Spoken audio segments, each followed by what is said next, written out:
먼저 정의화 국회의장 오늘 기자간담회를 열었고요. 여야가 끝내 선거구 획정안에 타협하지 않으면 결단을 내릴 수밖에 없다. 즉 선거구 획정안에 대해서는 직권상정 가능성을 분명히 했습니다. 다만 이 경제법안은 직권상정의 요건에 해당하지 않는다라고 설명을 했는데요. 취재기자 연결되어 있습니다. 이종구 기자. 네, 국회 나와 있습니다. 정의화 국회의장이 이 직권상정에 대한 원칙을 밝혔죠. 그렇습니다. 정의화 국회의장 오늘 기자간담회에서 국회가 선거구 획정안을 서둘러 처리하는 것이 가장 중요한 문제라고 밝혔습니다. 그러면서 여야가 이달 말까지 선거구 획정에 대해 합의점을 찾지 못하면 결단을 내릴 수밖에 없다고 설명했습니다. 연말 연시에 직권 상정하는 방안을 적극적으로 검토하겠다는 뜻입니다. 국회의장의 발언 잠시 들어보겠습니다. 여야가 합의를 이뤄내지 못하면 나중에 일어나는 모든 책임은 국민 앞에 제가 국회의장으로서 책임을 질 수밖에 없습니다. 만약 선거구 획정을 이달 말까지 하지 못하면 헌법재판소의 헌법 불합치 결정에 따라 내년부터는 기존 선거구가 무효가 됩니다. 정의화 의장은 이런 상황을 국가 비상사태로 볼 수 있다며 선거구 획정은 국회법에 명시된 직권 상정 요건에 해당한다고 말했습니다. 하지만 서비스 발전 기본법과 테러 방지법 등 야당이 반대하는 쟁점 법안의 경우 직권 상정 요건에 해당하지 않는다고 선을 그었습니다. 직접 들어보겠습니다.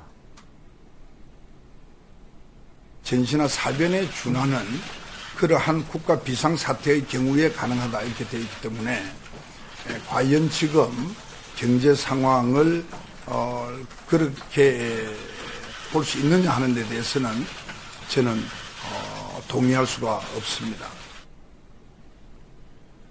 청와대에서 법안 처리에 대한 협조 요청이 있었지만 직권 상정을 위한 법적인 근거를 찾아봐 달라며 오히려 부탁했다고 전했습니다.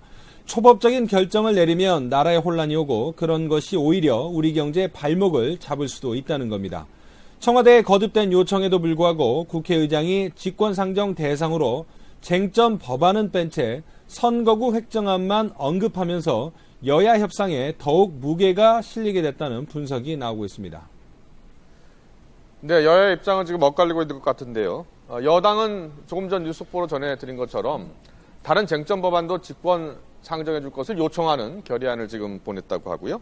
그리고 야권에서는 지금 이게 직권 상정된다면 입법권 침해다 이런 입장이죠.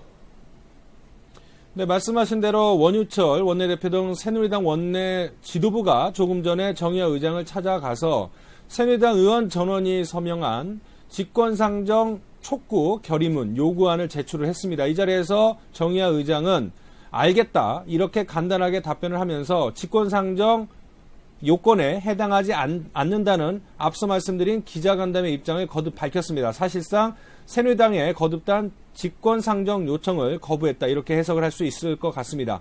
그래서 새누리당이 다른 대안을 찾고 있는데요. 야당의 반대로 주요 쟁점 법안의 국회 처리가 불가능해진다면 대통령의 긴급 재정명령 발동을 검토해야 한다 이렇게 야당을 압박하고 있는 겁니다. 긴급재정명령은 대통령이 국회 소집을 기다릴 여유가 없다고 판단할 때 발동하는 명령 조치로 지난 1993년 당시 김영삼 대통령이 금융실명제를 도입하면서 발동한 적이 있습니다. 김무성 대표는 국회에서 기자들과 만나 긴급재정명령을 검토할 수 있다고 보느냐는 질문에 그렇다고 답했습니다. 이인재 최고위원은 최고중진연석회의에서 국회의장은 법만 얘기하고 법 위에 있는 헌법을 바라보지 않고 있다면서 국민의 대표기관인 국회가 못하면 기다리는 것은 대통령의 긴급권밖에 없다고 지적했습니다. 친박계인 정가윤 국회부의장은 대내외적 경제요건과 우리의 정치 상황으로 볼 때 정상적이지 않은 비상사태임은 분명하다고 말했습니다.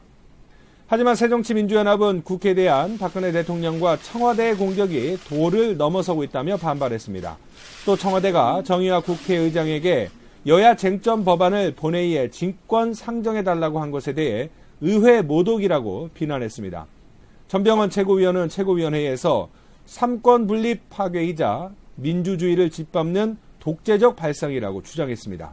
정청래 최고위원은 대통령에 대해 마치 국회 때문에 나라가 발전하지 않는 것처럼 호도하고 있다고 비판했습니다. 이처럼 시간은 촉박한데 여야가 양보 없는 일전을 이어가면서 연말 전국은 혼란 속에 예측 불허로 흐르고 있습니다. 지금까지 국회에서 YTN 이종구입니다.